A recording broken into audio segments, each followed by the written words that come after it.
Добрый день! Я бы хотела сегодня рассказать об оптимизации курса «Голодание по Бройсу» на собственном примере. Меня просто просили многие подписчики об этом и мои подопечные, что я делаю для того, чтобы оптимизировать этот курс, чтобы он был не таким напряжным. Первое, что я делала, у меня есть календарь. Моя дочь порисовала его. Мы с мужем отмечаем каждый день нашего голодания. У нас отмечен уже весь февраль. Я отмечаю наш вес, мужа и мой. И еще я отмечаю какие-либо симптомы, если вдруг они возникают. Это очень удобно, это мотивирует побыстрее закончить. Сегодня уже 35-й день голодания. Получилось, что именно на 35-й день так совпало. Я снимаю как раз это видео. Этот календарь у меня стоит на столе. Я расписала полный курс, он будет под видео. И что я делаю прям пошагово в течение дня. Очень удобно это распечатать и повесить на холодильник. У меня это просто на компьютере. Я каждый раз открываю компьютер и смотрю, что-то не забыть. Но удобнее, конечно, распечатать. Итак, приготовление. Чтобы оптимизировать приготовление, необходимо приготовить 2 кастрюльки и 3 вот таких чайника. Тут дополнительная сеточка, чтобы меньше процеживать. Итак, почечный сбор. Мы берем щепотку и выкладываем в одну кастрюльку. А шалфей мы выкладываем во вторую кастрюльку. Я беру у меня засушенный шалфей. Почечный сбор мы заливаем кипятком. Закрываем и оставляем на 10 минут. У меня просто есть таймер. Шалфей заливаю кипятком. Я тоже еще один таймер использую для того, чтобы отмерить 3 минуты, для того, чтобы он вскипел. То есть одновременно я завариваю почечный сбор, завариваю шалфей и герань. Герань я сразу засыпаю в чайник, заливаем кипятком. Пока закипает шалфей, я сразу же для него готовлю травы. Это зверобой, календула, мелисса. Это наш шалфей уже закипел. Мы его выключаем и добавляем в наши травы. Настой шалфея будет готов через 10 минут. То есть мы его просто оставляем. Стараемся металл не опускать, чтобы он поменьше контактировал с настоем. У нас осталось 5 минут, пока будет готов почечный чай.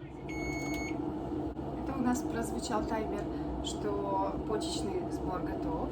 Мы его должны процедить. Я использую такие целлюлозные тряпочки.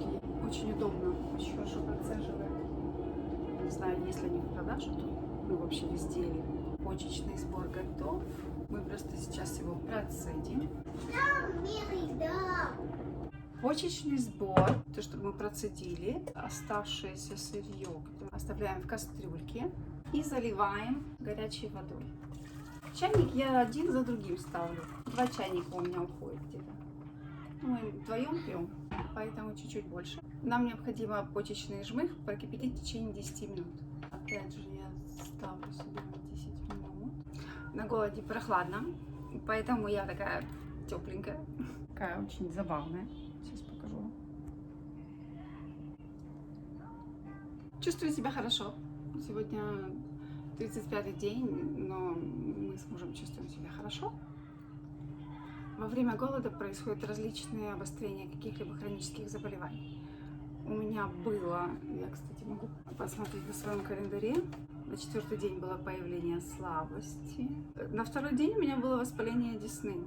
Там, где у меня канал, удаленный мертвый нерв, было воспаление десны в том месте. На 3-й день дрожало все поздно вечером.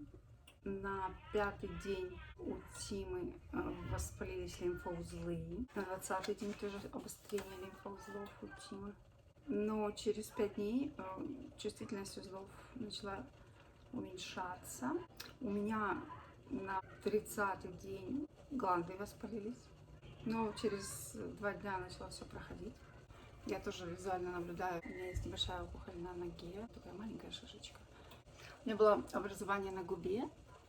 И она тоже, практически исчезла, я его не замечаю сейчас. Прокипел уже почечный сбор, и я его доливаю в предыдущий отцеженный отвар. Такая технология приготовления у Бройса. И он просит придерживаться этой технологии всегда. После этого я накрываю и готовлюсь к тому, чтобы сделать сок. Я подготовила все для сока. Я не очищаю ничего со шкуркой. Только единственное, селеру я режу сразу заранее, потом удобно каждый день берешь просто по кусочку и добавляешь в сок. Моя соковыжималка предполагает, что необходимо все-таки порезать немного. Морковку, например, я не режу. Это лучшая соковыжималка в мире, сразу скажу. Вот, она действительно очень дорогая, меня благословили. Это пресс 2,5 тонны, который выдавливает все. Перед тем, как выдавливать, некоторые продукты необходимо измельчить. Вот в нашем случае морковь, свеклу, вот это все измельчается, а потом только уже выдавливается. Я сейчас покажу вам весь процесс.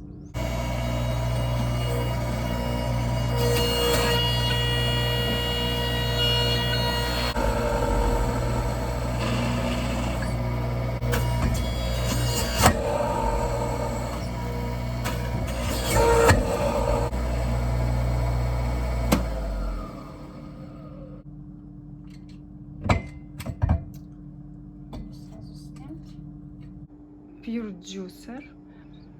Это американская фирма. Это пресс весом 2,5 тонны.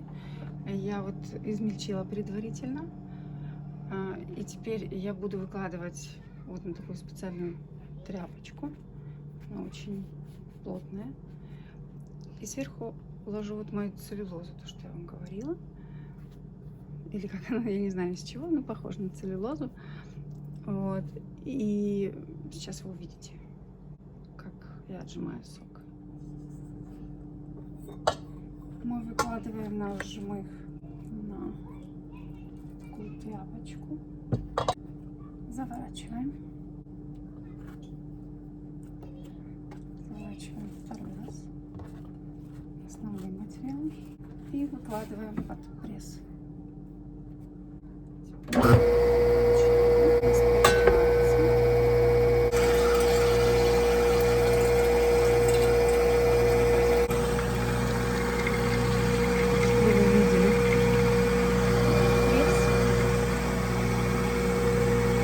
Сок отжимается, даже не нужно уже цедить.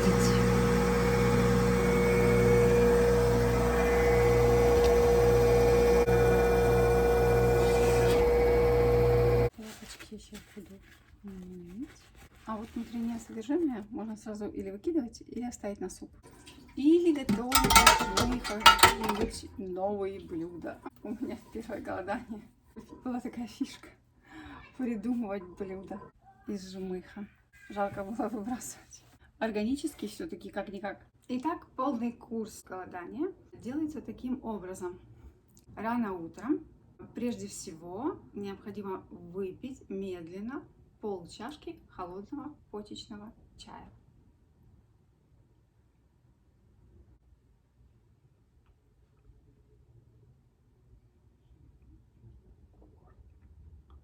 Все настои желательно перемешивать во рту со слюной, поэтому мы пьем медленно.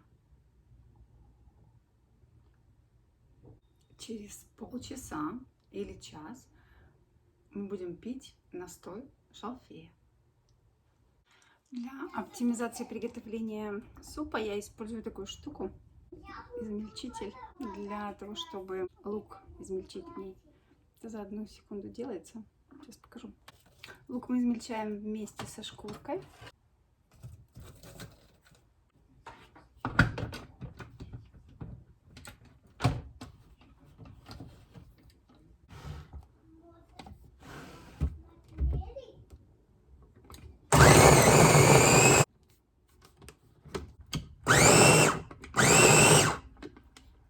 Все, готово. Вот оно измельченное. Сразу можно на сковородку. Я использую масло кхи. Его Бройс рекомендовал использовать. Это ложку, не больше, потому что будет такой жирноватый.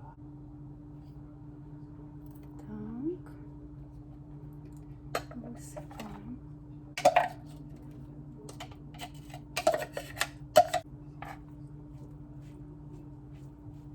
Итак, Через полчаса или через час мы должны выпить 1-2 чашки шалфея. Я беру такую большую 1 чашку. В принципе, пью, сколько мне хочется.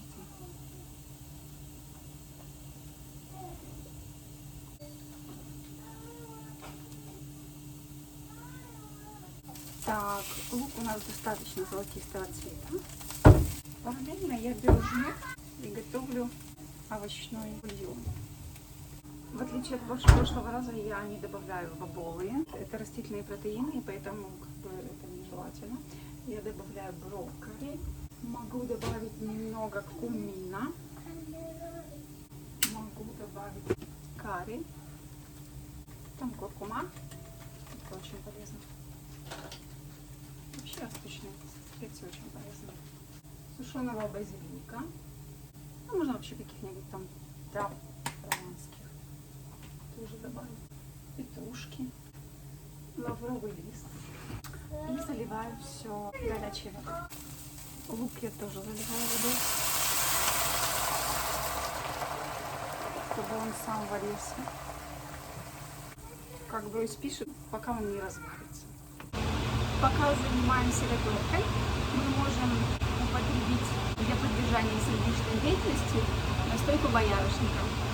Мы просто капаем 30 капель и выпиваем. Можно запить шалфеем. Прошло после шалфея где-то 30-40 минут, можно до часу. И мы выпиваем 1 глоток всего лишь сока. Притом мы его не глотаем сразу, а размешиваем во рту, смешиваем со слюной.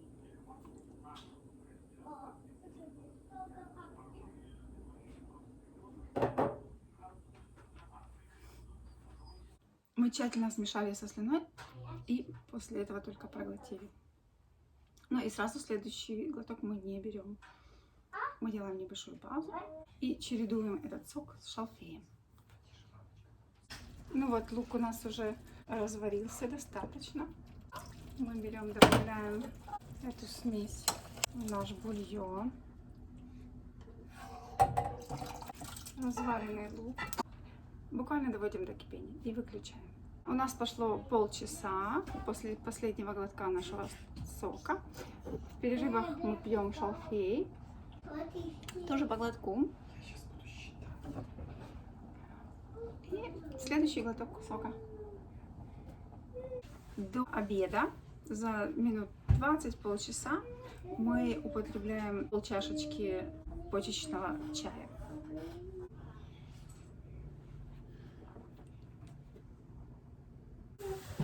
Ну и вот наступило время обеда. Мы обедаем при свечах с супом. Суп процедила. Ну как супом? Ну, Суповым напитком. Ну, цвет отличный, чего тебе. И запах. Ну, на вкус, да, действительно, оно так получается, на вкус так как бы отдаленное напоминание борща. Да? Не борща, А что? супа. Супа? Ну почему? Чуть-чуть борща. Но оно не соленое, не жирное, ничего. Просто бульончик овощной Нет, бульон. очень вкусно. Попробуй сейчас. Это сегодня вкусно. Да? Угу. Ну, вкусно? Ну, когда 35 дней ничего не ел, или сколько уже? 35 сегодня. 35 дней ничего не ел, то все вкусно. Поделись, пожалуйста, насколько ты там похудел информацией за 35 дней. В этот голод я похудел уже где-то на 15 килограмм. Но в прошлый раз я больше похудел. Потому что прошлый голод я больше на улице проводил, физически работал и больше похудел. Ну и легче чуть-чуть переносилось. А этот голод, так как меньше я на улице бываю, то только 15 килограмм потерял. Ну еще неделя, может еще чуть-чуть потеряешь. Ну еще чуть-чуть потеряю, может еще там 1-2, но вряд ли больше. Ну, у меня тоже Этот 12 килограмм. И этот раз немножко тяжелее. В прошлый раз последняя неделя была достаточно легкой. Много дел было, много событий, все как раз перед началом войны, там все это. Вот, и быстро пролетело. Это медленнее как-то чуть-чуть проходит. Потому что надо всегда быть чем-то очень занятым, чтобы не думать. Ну да, да. Поэтому люди не оставляют работу и учебу. И продолжают голодать, потому что это как-то отвлекает. Ну да, мы тоже ходим в колледж, делаем уроки, занимаемся активно. Но это не физический труд, поэтому все равно. Вечером выпиваем герань. Это как полдник. На ужин муж приготовил ананасовый сок. Ну и на ночь почечный чай, полчашечки. Я выпью. И на этом, получается, день закончен. Это несложно и вполне досягаемо. Смотри, какие цели ставить. Утро.